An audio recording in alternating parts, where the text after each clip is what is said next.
So Gamescom's pretty much officially ended for Microsoft. They have came out there, they have announced pretty much everything you're going to see, including the release date for Halo Infinite, and I want to talk about it. But before we get on the video, definitely hit that like button if you guys enjoyed the video. You can always subscribe to the channel for weekly content.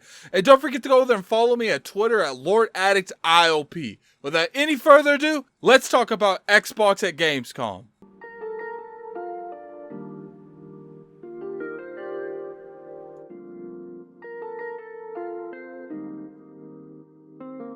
What's going on, you guys? Gaming Ad here, coming at you for another video.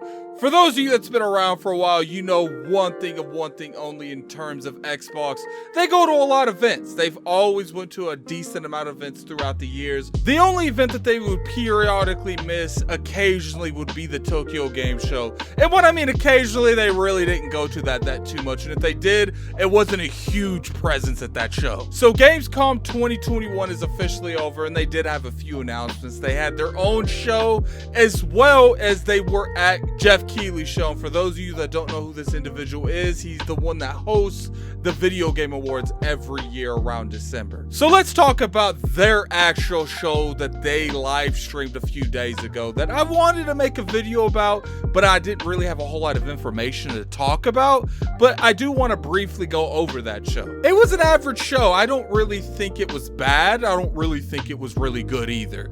I actually enjoyed the way that they did that, because for the past few years, I've always felt like, besides E3, maybe XO, and in certain occasions, the Video Game Awards, Xbox always showed up to these events with other people's stuff. But this particular event was a little bit different. They actually showed up to this event with their stuff. And that's the biggest thing I can give them props for, is the majority of the stuff that was at their Gamescom Xbox event was their first party stuff. Was there third party stuff? Of course. They did have certain third party stuff there, but for the most part, everything at this event was their own first party stuff. Maybe it wasn't all new releases that a lot of people want. They want the new big updates. They want the Fable. They want the Avowed updates. They want the Hellblade updates. And Gamescom, you didn't really get any of that. For the most part, they really updated on a lot of their current games that are out as of right now. They gave you updates on Sea of Thieves and the collaboration that they had with Gearbox and Borderlands. They gave you updates on DLC to games like Wasteland, games like State of Decay. This is more of what I want from Microsoft when it comes to events such as Gamescom. I don't feel like Gamescom has ever been that place where you feel like it's going to be giant update after update. You're going to get brand new reveals. I've never felt that way when it comes to Gamescom. And I don't think it's fair to assume all of a sudden we're going to get those form of updates and form of announcements at this kind of show. I've always felt like Gamescom is a community event. So Gamescom would make sense to have community event updates. Like I said, show us the next season of the next Halo next year at Gamescom. Show us the next season of Rare and what they're doing over there, State of Decay. I feel like Gamescom's the perfect platform to show what's new coming to a game. What's the next level for a game? What is the next updates for a game? And I'm never going to really feel like Gamescom should be anything more than that. I've always felt like Gamescom that, and for the most part, I feel like in the past few years, it's always been that way. So it's kind of weird that I see on Twitter people expected something different from Gamescom. At the end of the day, I do feel like Microsoft has enough studios going out there that they're going to have to dedicate a lot of time into Gamescoms of this realm. Maybe the Paris show that they do as well, because I know there's an event over there in Paris that they do yearly, and maybe these type of events is where they're going to give you updates on what's going on next on their games. I feel like E3, XO, and maybe the Video Game Awards, because I know that they've been really getting into what that Video Game Award stands for, what it represents, and I know Microsoft is 100% behind that organization. And we'll go into that a little bit more in terms of that organization later on in the video. So that's pretty much all of my opinions when it comes to Gamescom. I never expected anything extravagant from this event. I never expected, event updates on such as stuff like Fable, Avowed, Hellblade, Perfect Dark. I never expected expected that. So I guess when I went into this event, it's not something that I expected, so it didn't disappoint me in any way, shape, or form. What I got from Gamescom is what I expected from Gamescom. I expected some light announcements in terms of Game Pass, and for the most part, they're going to update you on newer expansions and new updates in general of older titles that's already out for the Xbox platform. Now let's talk about the Gamescom opening night that was hosted by Jeff Keighley. Now, for the most part, we got a lot of leaks yesterday and a lot of very well-known people that say, look, if you're disappointed that there is no Halo release date, definitely tune in to that opening show tomorrow. And for the most part, we all knew that, look, they're probably going to announce the Halo release date at that event. Now, I feel like they should have released it at their own event, because to me, you're taking away from your platform to make another platform shine. But I definitely understand, because let's look at it from a business aspect. That Xbox live stream, a lot of Xbox gamers are going to watch that live stream. And I think that's the point. They're like, look, we can show this to all the Xbox gamers, but do we really just want to reach them?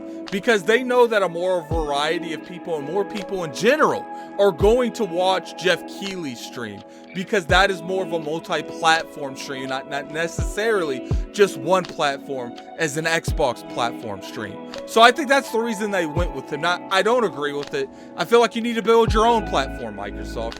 You need to stop giving away your gems to everyone else and make sure it's announced on your stage. Get all the highlight for you.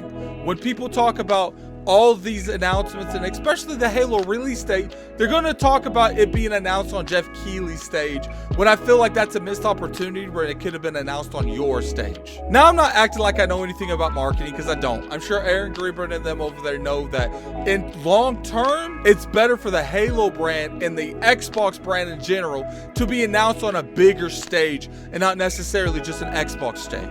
Keep in mind, this is also a free-to-play game, so they're also trying to appeal to that casual market. They're trying to get those people to leave the Fortnites, to leave the Warzones, to leave the Apex Legends, and come over there and try Halo Infinite.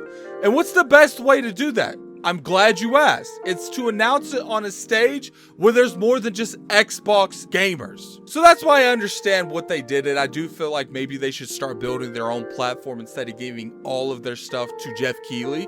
Because to me, they did it with Hellblade 2, they did it with the announcement of the Xbox Series X in general, and I feel like that type of announcement could have been very good for like an XO of their caliber. Imagine if they would have announced all that at XO. A lot of people would have left that event with a lot more to say about Xbox in general, and not necessarily the video game awards, because the Xbox Series X was announced on that stage. But that's pretty much Gamescom as a whole in terms of Xbox, and I understand a lot of people are disappointed. A lot of people had, for some reason, high expectations going into this. I think we need to step back on these type of events and realize not every event's going to be an E3 caliber type of news. Not every event you're going to get the Fabled announcements, the Avowed announcements. I don't think we should anticipate Gamescom to be one of those events. I've always felt like I said earlier in the video, Gamescom is a community-driven event, and a lot of community updates on games should be at that event. Leave the big, huge announcements to XO, to E3, and to, like I said, the Video Game Awards.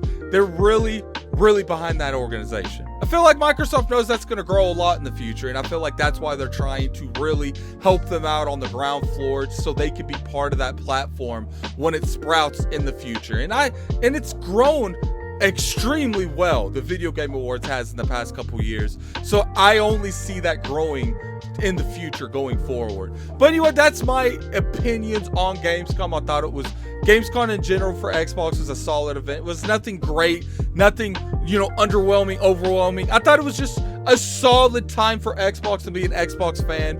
At least we finally got that Halo release date, which is in December. I kind of disagree with that. I'm going to make a separate video on Halo coming out in December. But anyway, until next time, this is Gaming Addict. I'm out of here. Peace.